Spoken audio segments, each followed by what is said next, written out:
Hello. Hello, Akshay കൃഷ്ണയുടെ parent ആണോ? അതെ. എന്താ പേരെന്താ? ഷൈന. ഫാദറിന്റെ പേര് അനിൽകുമാർ അല്ലേ? ആ സർ. നമ്മള് റിസൾട്ട് അടുത്ത മാസം വരികയാണ്. അപ്പൊ എന്തെങ്കിലും കാര്യങ്ങളൊക്കെ മോൻ വീട്ടിൽ പറഞ്ഞിരുന്നോ? റിസൾട്ട് വരുന്നു. പിന്നെന്താ പറഞ്ഞില്ല. അവൻ അടുത്തുണ്ടോ? ഇല്ല, ഞാൻ വീട്ടിലില്ല, ഞാൻ ഓഫീസിലാണ്. ഓക്കെ, ചെറിയ കാര്യം പറയാൻ ശ്രദ്ധിക്കാൻ, ടെൻഷൻ അടിക്കൊന്നും വേണ്ട. ആ ആ. എക്സാമിന് കോപ്പി അടിച്ചിരുന്നു, പിടിച്ചിരുന്നു അവനെ. അപ്പൊ അവിടെ പബ്ലിക്കിന് ഓ സ്ക്വാഡുകാരാണ് പിടിച്ചത്. ശരി. അപ്പൊ അത് ചെറിയൊരു ഇഷ്യൂ ആയിട്ടുണ്ട്. അപ്പൊ അവര് റിസൾട്ട് തരുന്നില്ല. അപ്പൊ അതിന്റെ ഒരു സംഭവം ഉണ്ട്. അപ്പൊ അവൻ വീട്ടിൽ വന്ന് പറഞ്ഞിരുന്നോ? ഇല്ല, പറഞ്ഞിട്ടില്ല. അപ്പൊ നമുക്കതൊരു കംപ്ലൈന്റ് കൊടുക്കണം. അപ്പൊ ആകെ സ്കൂളിന്റെ മൊത്തം ക്രെഡിബിലിറ്റിനെ ബാധിക്കല്ലോ. സാറിന്റെ പേരെന്താ? എന്റെ പേര് ഷൈൻ എന്നാണ്.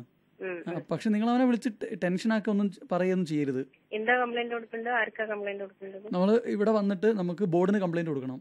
കാരണം പാരന്റ്സ് ശ്രദ്ധിക്കണം. നിങ്ങൾ തീരെ ശ്രദ്ധിക്കാനായിട്ടാണ് ഈ പ്രശ്നങ്ങളൊക്കെ വരുന്നത്. ട്യൂഷനൊക്കെ പോകുന്നുണ്ടോ? ട്യൂഷനില്ല. എപ്പോഴാ ഒന്ന് സ്കൂളിലേക്ക് വരാൻ പറ്റുക? ഞാൻ വീട്ടിൽ പോയിട്ട് പറയാം.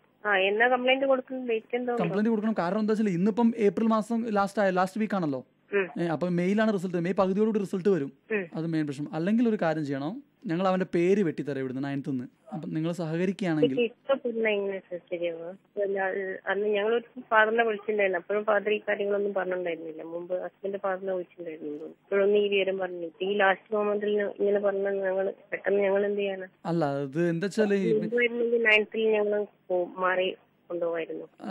ഈ സമയത്ത് ലാസ്റ്റ് പരീക്ഷ എഴുതി കഴിഞ്ഞ് ഇപ്പൊ ഇങ്ങനെ പറഞ്ഞാല് അങ്ങനെ വീട്ടിൽ വന്നിട്ട് അങ്ങനെ ഇഷ്യൂ ആവും പറഞ്ഞിട്ടില്ല. എന്തെങ്കിലും സീരിയസ് ആയ പ്രോബ്ലം ആണ്, കോഡിന്റെ കാര്യമൊക്കെയാണ് ആവുമെന്ന് പറയേണ്ടതാണ്. അത് നിങ്ങളെ പേടിച്ചിട്ടായിരിക്കും അവൻ പറയാത്തത്. അതുമല്ല, ഞങ്ങൾ അങ്ങനെ പേടിപ്പിക്കുന്ന കൂട്ടത്തില് അങ്ങനൊന്നും പറയാറില്ല. അതുപോലെ സാറും സുരേഷ് സാറുമായിട്ട് നല്ല അടുത്ത ബന്ധമാണ്. സാറ് ഇങ്ങനത്തെ ഒരു വിവരം ഇഷ്യൂ ഉണ്ടായിട്ട് സാറൊന്നും പറഞ്ഞിട്ടില്ല. ഉണ്ടെങ്കിൽ സാറ് പറയേണ്ടതായിരുന്നു. അല്ല, അത് വേറെ കണ്ട് സാർ അറിഞ്ഞിട്ടില്ല. കാരണം എന്താ വെച്ചാല് ഇഷ്യൂ ഉണ്ട് ഞങ്ങൾ വിചാരിച്ച അപ്പൊ തീർന്നു വന്നാണ്.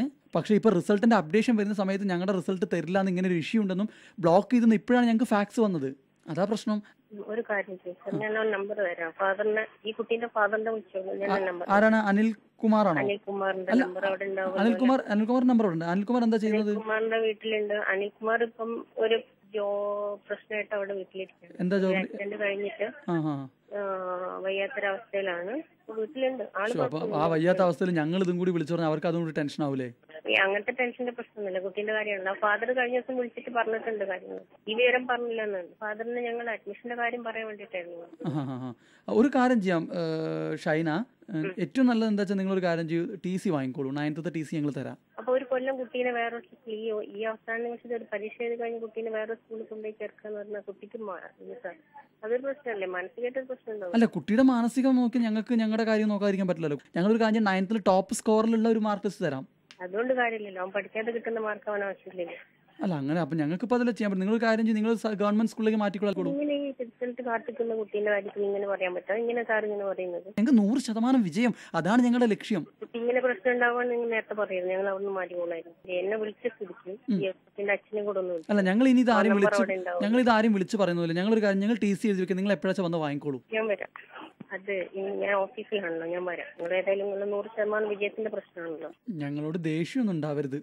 ദേഷ്യമല്ലേ? അതേതായാലും ഫാദർ വിളിച്ചപ്പോ തന്നെ കാര്യങ്ങളൊക്കെ മനസ്സിലായിട്ടുണ്ട്. ഷൈനയുടെ ക്ലോസ് ഫ്രണ്ട് ആണല്ലോ നമ്മുടെ പ്രവീണ. അതും സാറുമായിട്ട് എന്താ ബന്ധം? ഞാൻ സാറല്ല, ഞാൻ റെഡ് FM RJ സൂരജാ.